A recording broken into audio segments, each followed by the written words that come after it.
Jose Feoro. Welcome to Veneto Gardens. This is my passion. I grow a lot of tomatoes here, and we'll be seeing a lot of that here. I have about a half an acre of garden space with 109 tomato varieties, many just one or two plants for testing, validation, collaboration, and many other types of things out here and different ways of gardening with tomatoes, which I hope you'll be able to see. So Veneto Gardens is named after the Veneto region of Italy, which is the Mediterranean climate, very much like what we have here. That's the Venice area, which is where my family comes from, is why I named it this. And but our climate is perfect for tomatoes. So welcome, let's head on in.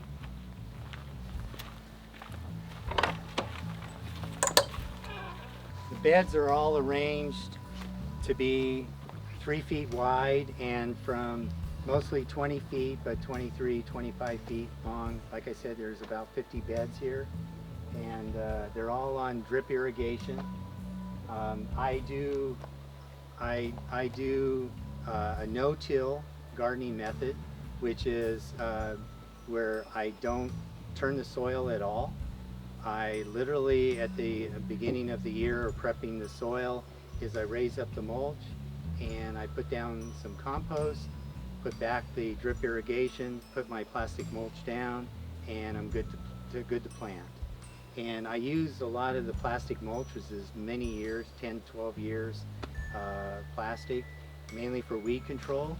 But also, I use half the water I used to use without using mulch.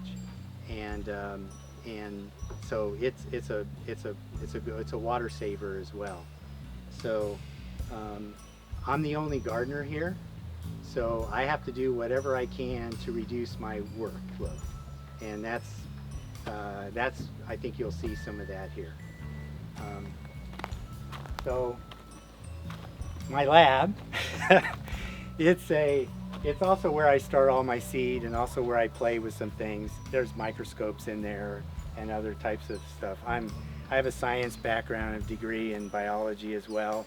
My career was in computer science, software engineering, but my passion is around biology. And so I do a lot of fun things in there that just for myself. But the seed starting, it's all heat mats, lighting.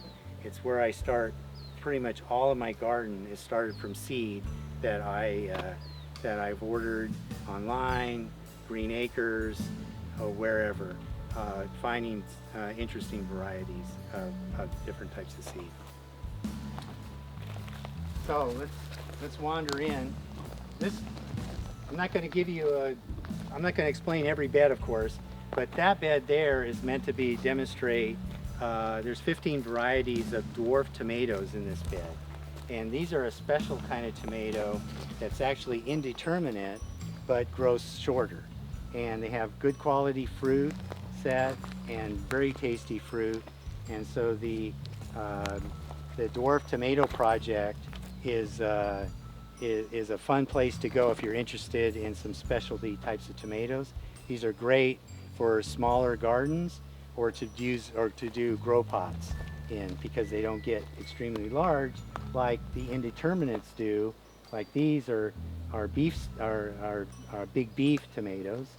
And what I'm demonstrating here is the string method of trellising, where I use 2 main leaders and prune off all of the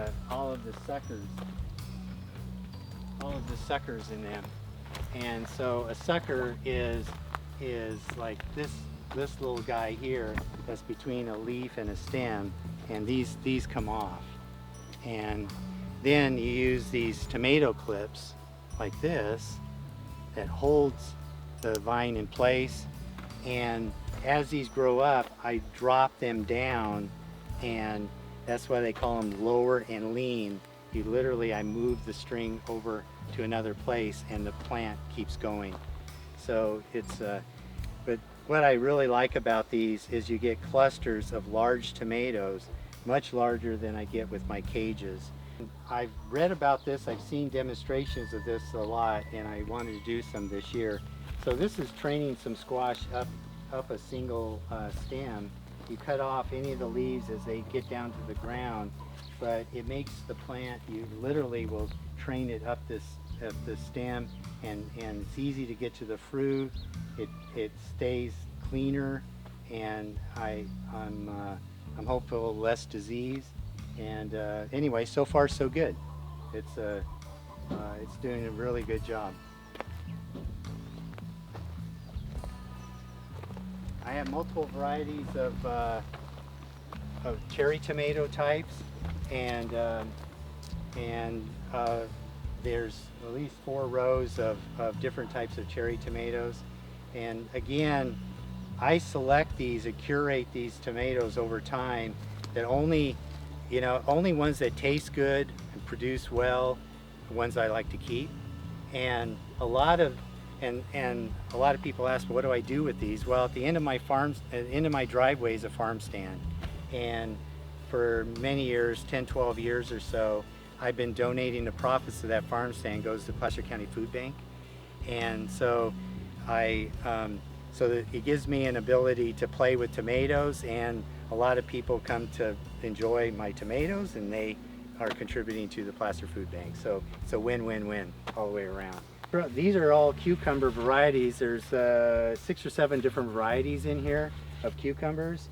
I grow some of the Asian types, some Italian caracello types of cucumbers. They're almost like a melon. I have Persian cucumbers, which everybody loves. I don't like bitterness in cucumbers, so I only grow cucumbers that are less bitter, and these are very sweet, and you eat skin and all. I highly recommend anything that's especially the Persian types of cucumbers. Those are awesome.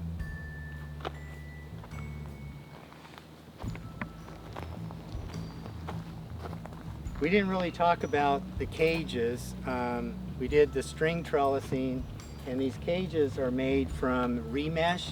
This is the mesh that's used under concrete, and they're 5 feet high, and I do all these are 18-inch diameter. I put my tomatoes a lot closer than I always tell people to do. I don't follow my own rules, okay? They're all 18 inches apart, and I cram them together. East Coast, where you have high humidity, this is not a good thing to do. But out here where it's dry, it's almost better to have things closer together. It's shadier for the plants. We get sun scald, and up here, you can see I have shade cloth everywhere, pretty much on the whole garden now. It's 30% shade cloth. I do not recommend going higher than that. I have tried higher percent shade cloth, and the plants get leggy.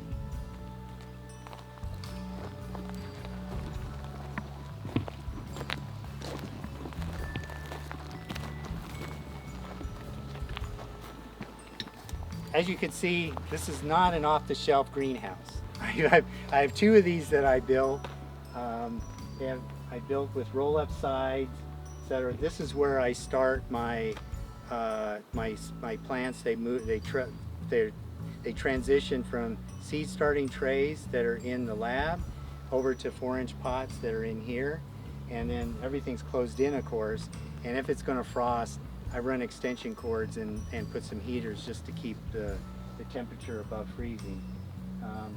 It works out okay, and all these greenhouses get full because I also sell the plants as part of a garden club plant sale. So, and the monies there go to the garden club for grant committee. So, plus just my tomatoes, I have 350 tomato plants out here. So each one of those is taking up room as well. So it's and all the other plants. So it gets really tight when it comes springtime.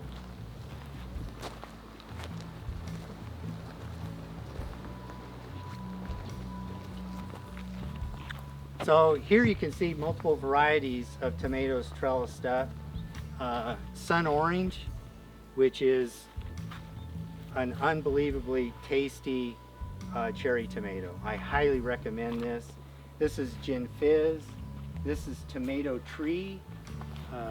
Has these big potato leaf leaves on it, big meaty tomatoes. This is Pisano, which is a San Marzano type of tomato. It's more resistant to blossom end rot. So I highly recommend this guy, and it makes good sauce.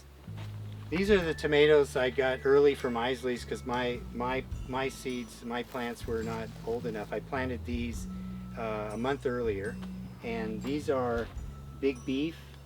These are Juliet. They're Saladette tomatoes, which I've really been promoting for a number of years now, and I got a lot of followers that just love them. Is something between a beefsteak and bigger than a cherry tomato.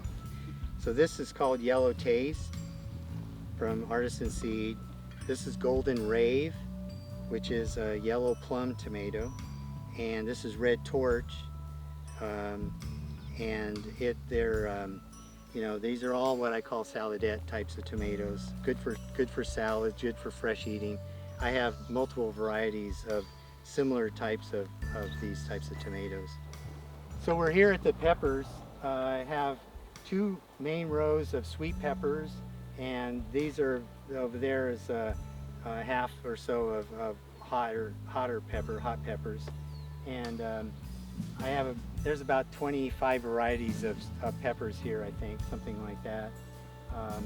Everything from things that you eat fresh and green to, you know, wait until they're ripe to eat, or you know, these like these little orange guys that are great for salads, or the Italian, or like an Italian frying pepper, that type of thing. I love to fry peppers. That's my Italian heritage, I think. So it's one of my favorite summer eats is frying peppers. So highly recommend it. This is the winter squash area. I have about eight varieties of winter squash here. Things like butternut squash, different types of those, Hubbard squash, you know, that type of thing. So they're producing really well. And over there is these are tomatoes I had left over, and they're just string trellising. It's called the Florida weave method. So if you're you could look that up, but it's a way to do your trellising without cages and just with string. And it's used a lot in commercial field fresh tomato harvesting. Well, thank you for visiting Veneto Gardens. We're going to do a little tomato tasting right now, and they haven't figured out how to do this in YouTube videos yet, but this should be fun.